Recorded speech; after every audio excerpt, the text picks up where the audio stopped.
பல்லாயிரக்கணக்கான வருஷங்களுக்கு முன்னாடி ஆழ்கடல்ல வாழ்ந்துட்டு இருந்த உயிரினங்களோட படிமங்களை இப்போ உலகத்தோட உயரமான மலையான மவுண்ட் எவரெஸ்ட்ல கண்டுபிடிச்சிருக்காங்கன்னு சொன்னா உங்களால நம்ப முடியுதா?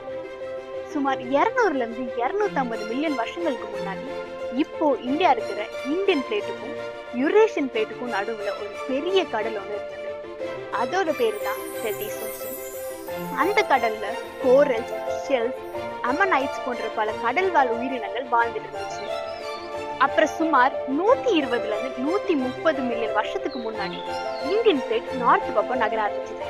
கிட்டத்தட்ட 50ல இருந்து 60 மில்லியன் வருஷத்துக்கு முன்னாடி அது யுரேஷியன் பிளேட்டோட மோதிருச்சு. தெத்திஸ் ஓஷன் அடியில இருந்த மண்ணும் பாறைகளும் மேலே எழுந்து மடங்கி ஹிமாலய மலைத்தொடரை உருவாக்குச்சு. அதனாலதான் இப்போ ஹிமாலயால பல பகுதிகள்ல கடல் வாழ் உயிரினங்களோட படிமங்களை பார்க்கலாம்.